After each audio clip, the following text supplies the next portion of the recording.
لیکن میرا ایک سوال ہے یہاں پر, آپ نے تو بایولوجیکل کلاک کی بات کی, زنجانی صاحب نے اسٹرولوجیکل کلاک کی بات کی, لیکن قاسم صاحب سوشل کلاک بھی تو ایک چیز ہے نا, اس کا کیا کریں؟ کب کرو گی شادی, کب کرو گے شادی, کیسے کرنی ہے, کہاں کرنی ہے, تو اس کا کیا کریں؟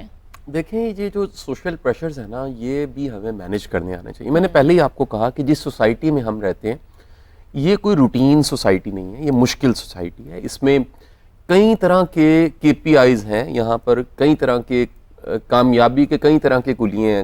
شادی شدہ ہے وہ اس کو ٹھیک مانا جاتا ہے, ابھی شادی کیوں نہیں کی, اس سے سوال پوچھے جاتے ہیں. جس کی شادی ہو گئی اسے پوچھا جاتا ہے بچہ کیوں نہیں ہوا. یہ سب چیزیں اس سوسائٹی میں آپ کو ملتی ہیں. پھر ایک مرد جو ہے اس پہ کئی طرح کی ذمہ داری ہیں. اس نے اپنی بہنوں کو بیانا ہے, اس نے اپنے گھر کو سیٹل کرنا ہے, اس نے گھر خریدنا ہے, اس نے بعض اوقات پیرنٹس بوڑھے ہو گئے ہیں ان کا بھی خیال رکھنا ہے, پھر اس نے شادی بھی کرنی ہے. پھر جیسے سر نے کہا کچھ گھروں میں بڑی بہنیں بیانے والی ہوتی ہیں, بڑا بھائی بیانے والا ہوتا ہے.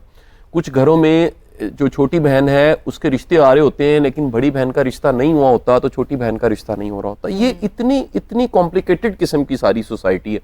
اس میں ہر شخص کو, ہر فرد کو خود دیکھنا پڑتا ہے. اور جیسے ڈاکٹر شبانہ نے کہا, انہوں نے تو بایولوجیکل اسپیکٹ میں بڑی اچھی زبردست باتیں کی. میں سمجھتا ہوں کہ یہ نہ کرتی تو مسنگ ہوتا, یہ کور نہ میں کر سکتا تھا نہ علی زنجانی صاحب اس بات کو نہیں, وہ سما ریلیٹ کرتے ہیں. انہوں نے بڑا زبردست ریلیٹ کر دیا الحمدللہ. گزارش یہ ہے کہ جس طرح انہوں نے ایک بڑی اچھی مثال دی کہ ایک شوگر کسی کو ہو گئی ہے تو اس نے مینیج کرنا ہے کہ میری ڈائٹ کیا ہونی چاہیے, مجھے ایکسرسائز کرنی ہے, مجھے کب میڈیسن لینی ہے.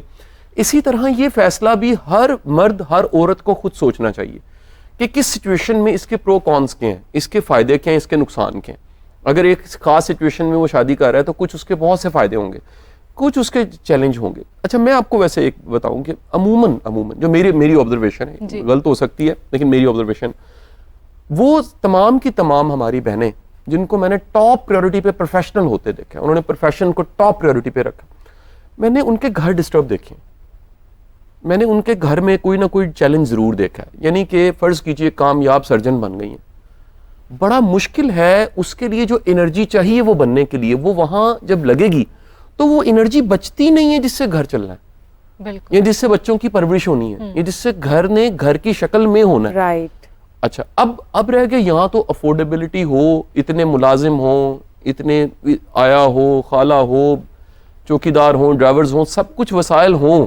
یہ بڑی جو آئیڈیل سچویشن ہے. عموماً ایسا نہیں ہوتا, گراؤنڈ ریئلٹیز میں ایسا نہیں ہوتا. میاں بیوی دونوں کما رہے ہوتے ہیں, بڑی مناسب سے تنخواہ ہوتی ہے, بڑی مشکل سے زندگی پوری ہو رہی ہوتی ہے, بچے پال رہے ہوتے ہیں, گھر چلا رہے ہوتے ہیں, خرچے پورے کر رہے ہوتے ہیں, اور ساتھ ساتھ اپنے آپ کو پروفیشنلی اپ ٹو ڈیٹ بھی رکھ رہے ہوتے ہیں. یہ ایک ایسا مشکل زمانہ آ گیا جس میں اپ ٹو ڈیٹ رکھنا بڑا مشکل ہے. بڑے چیلنج ہیں, سکلز بڑی تیزی کے ساتھ آ رہی ہیں, پرانی سکلز ختم ہو رہی ہیں, پرانے پروفیشن ختم ہو رہے ہیں, نئے پروفیشن جنم لے رہے ہیں. سو یہ کسی کو خود سوچنا پڑتا ہے کہ سچویشن میں اگر یہ میں فیصلہ کروں تو اس مجھے کیا کچھ مینیج کرنا پڑے گا. دوسری بات ہے اپنی سمجھ کہ میں کیا ہوں, میری ضرورتیں کیا ہیں.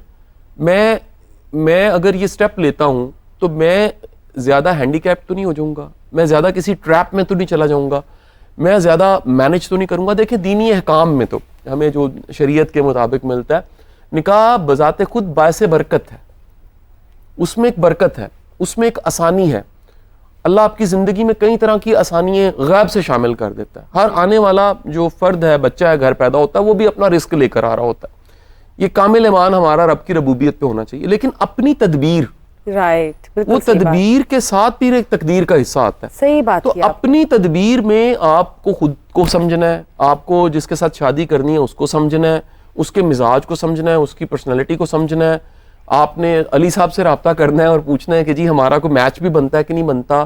آپ نے دیکھنا ہے کہ جی سوشلی ہم کس طرح سے لے کر چلیں گے. آپ نے دیکھنا ہے جس گھر میں ہم رہ رہے ہیں, جس گھر کو ہم نے بنانا ہے وہ گھر کیسا ہوگا, ہمارا اس میں نقصان کیا ہے, ہمارا اس میں فائدہ کیا ہے, ہماری ایج کیا ہے, ہماری میڈیکل بایولوجیکل کنڈیشنز کیا ہیں. اب تو دیکھیں ایک نیا ٹرینڈ, پڑھے لکھا ٹرینڈ جو ہے, بڑے ایسے ٹیسٹ ہیں جو ریکمینڈ کیے جاتے ہیں کہ شادی سے پہلے ہمیں کروا لینے چاہیے. آپ نے بالکل ٹھیک بات کی, ٹیسٹ کی آپ نے بات کی. اس طرح کچھ ٹیسٹ ہوتے ہیں اسٹرولوجیکل بھی.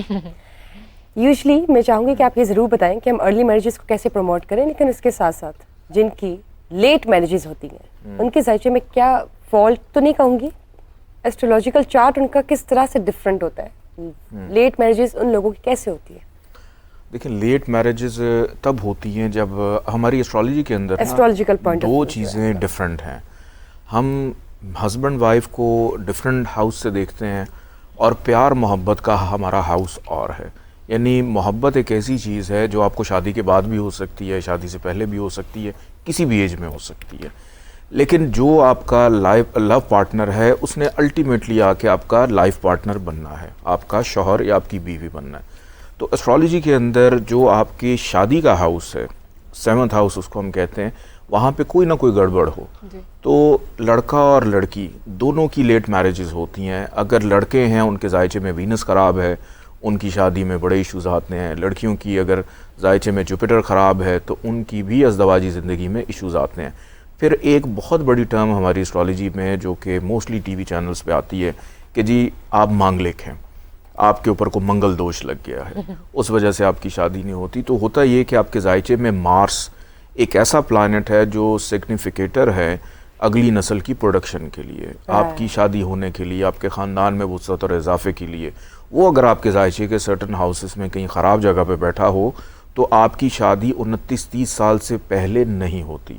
اگر لڑکا اور لڑکی دونوں مانگلک ہیں تو یہ یوگ کینسل ہو جاتا ہے. اگر دونوں میں سے کوئی ایک ہے, اس کے اتنے برے اثرات ہوتے ہیں کہ شادی پہلی بات ہوتی نہیں ہے, ہو جائے تو چلتی نہیں ہے. اور بلکہ کچھ عرصہ قبل ایک ہمارا بالی ووڈ کا ایک جوڑا بھی ہے, ایشوریہ رائے, اس کا بھی بڑا چلا تھا کہ وہ بھی مانگلک ہے, تو اس کی بھی کچھ پریکاشنز انہوں نے کی تھیں. تو یہاں پاکستان کے اندر بھی بہت ساری ایسی فیملیز ہیں جو اس کی کرتی ہیں. اور سب سے امپورٹنٹ چیز یہ ہوتی ہے کہ جس وقت دونوں میاں بیوی بندھن میں بندھ رہے ہیں تو اس کا ایک خاص وقت ہوتا ہے. جیسے آپ اس دنیا میں آئے ہیں تو آپ ایک نصیب لے کر آئیں, آپ کا دولت, آپ کا نصیب, آپ کی کامیابی, آپ کی خواہشات, یہ سب ڈفرینٹ چیزیں یہ اکٹھی نہیں ہو سکتی. آپ نے کہا کہ ذائچے میں اکثر یہ بھی آتا ہے کسی نے ارینج کی بھی ہے تو اس کی دوبارہ کہیں پہ لو ہو سکتی ہے یا اس کو شادی کے بعد بھی پیار ہو سکتا ہے, تو اتنا بھی اسٹریٹجیکل دوسری شادی, خفیہ شادی, اتنا بھی بتا دیتی ہے. بہت ساری شادیاں ہوتی ہیں. اور اگر ہم اس چیز کو دیکھیں کہ لوگ شادی نہیں اگر لوگ شادی نہیں کریں گے تو دیکھیں ایک ہیومن نیڈ ہے جو اسٹرالوجیکلی ہم لوگ دیکھتے ہیں, تو وہ پھر کیا کرے گا؟ غیر شرعی کام کرے گا. وہ کام کرے گا جس کا ہمارا مذہب ہے یا معاشرہ ہے کسی بھی چیز کی اجازت نہیں دیتا. تو اس کے لیے ارلی میرجز بڑی ذمہ داری ہوتی ہے پیرنٹس کے لیے کہ وہ ارلی میرجز کو پروموٹ کریں. پرانے زمانے میں اس کو یہیں سے کنٹینیو کریں گے. ابھی ہمارے ساتھ ایک کالر موجود ہیں. السلام علیکم. جی السلام علیکم. جی کالر کہاں سے؟ نعمان بات کر رہا ہوں لاہور سے. جی کیا نام سوال ہے آپ کا؟ میرا سوال یہ ہے کہ میں دوسری شادی کرنا چاہتا ہوں, تو میں اپنا ذائقہ نکالنا چاہتا ہوں کہ آپ بتا سکتے ہیں جنانی صاحب کہ میری دوسری شادی ہوگی یا نہیں ہوگی. جی date of birth date of birth کیا ہے آپ کی؟ 1 جنوری 1994. ریپیٹ کیجیے گا. 1994 1 جنوری 1994. اور پلیس آف برتھ اور کوئی ٹائم اگر آپ کے پاس؟ نہیں ٹائم تو نہیں, آپ اس وقت مجھے. ٹھیک ہے. اچھا بیٹا یہ بتائیں آپ کی پہلی والی شادی چل رہی ہے یا ختم ہو گئی ہے؟ جی الحمدللہ 3 بیٹے ہیں میرے. اچھا ماشاءاللہ, اتنی ارلی ایج میں ماشاءاللہ 3 بچے بھی ہو گئے ان کے. ٹھیک ہے میں بالکل بتاتا ہوں آپ کو. نعمان صاحب کا چونکہ یہ کیپریکون سے تعلق رکھتے ہیں اور دوسری شادی اگر انہوں نے کرنی ہے بالکل کر سکتے ہیں. ایک تو 2023 کا جو سال پچھلے گزرا ہے وہ سال ان کے لیے فیوریبل تھا شادی کرنے کے لیے, اور اگر ان کو کوئی بھی پسند آ گیا ہے تو اس میں مجھے یہ نظر آ رہا ہے کہ دوسری شادی ان کے لیے کوئی شاید اتنی فیزیبل نہیں ہے, اس میں کوئی اتنی بہتری اور کامیابی نہیں ہے, کیونکہ سیٹرن ان کا جو رولنگ پلانٹ ہے وہ ان کے فطری طور پہ ذائچے کے 12th ہاؤس میں جو کہ خراب گھر میں بیٹھا ہوا ہے. تو اگر کرنی ہے, بڑی کو مجبوری ہے, تو نکاح کا نیک وقت اور اچھا ٹائم ضرور ڈیٹ کا انتخاب کروا لیں تاکہ دونوں میاں بیوی کے بندھن کا آغاز اچھے ٹائم پہ ہو سکے. ادروائز جس طرح سے انہوں نے کہا کہ الحمدللہ میری پہلی شادی ہے, 3 بچے ہیں, وہ بھی ڈسٹرب ہوگی اور اگلی آنے والی زندگی بھی ڈسٹرب ہوگی, اور اکنومیکلی کیونکہ سیٹن بیٹھا ہوا ہے خرچے کے گھر میں, تو یا تو ان کا شوق ہے یا دل کر رہا ہے, کوئی اس میں سنجیدگی اس طرح سے مجھے فائنینسز کا ہو سکتا ہے. ہاں تو اس میں یہ بھی ہو سکتا ہے. مجھے میرا سوال آپ یہ سے بھی پوچھنا ہے, میں نے اس حوالے سے پوچھنا ہے. جی عموماً جنہوں نے دوسری شادی کرنی ہوتی ہے وہ اس طرح ذائچے نکلوا کے کرتے ہیں, کر لیتے ہیں کیونکہ میری کرنے والے تو کر بھی میں نے لیتے جس سے کرنی ہو تو پھر کر ہی لے گا نا. دیکھا ہے کہ جنہوں نے کرنی ہوتی ہے نا وہ زیادہ نہیں بتاتے, وہ تو کچھ کر نہیں لیتے ہیں. دیکھتے. ہاں سر وہ خفیہ شادی ہوتی ہے, چھپ وہ کے. دوسری شادی. اچھا یہ ذرا پلان شادی لگ رہی ہے جو صاحب نے کال کی ہے, لیکن اس میں یہ ہے کہ پراپرلی موسٹلی پلاننگ کیسز میں جو پہلی شادی کے ڈسے ہوئے ہوتے ہیں یا ان کا مس میچ ہوتا ہے تو وہ لوگ پوچھتے ہیں کہ اگلی شادی میں پھر سے کہیں ہمارے محتاط ہو ساتھ کوئی جاتے تجربہ تو نہیں ہوگا, ایکسپیریمنٹ تو نہیں ہو جائے گا, صحیح. تو زیادہ محتاط ہو جاتے ہیں. جیسے لوگ استخارہ کر لیتے ہیں کہ ایک اللہ سے مشورہ ہے, اسی طرح اپنے ذائچے کے حوالے سے بھی کنفرم کر لیتے ہیں کہ کیسا رہے گا. تو لوگ پوچھتے ہیں. اب لوگوں میں بہت زیادہ ٹرینڈ آ گیا, لوگ ڈر گئے ہیں کہ دوسری بیوی بھی دھوکہ نہ دے جائے یا ہسبینڈ دھوکہ نہ دے جائے, تو بالکل پوچھتے ہیں لوگ. تو قاسم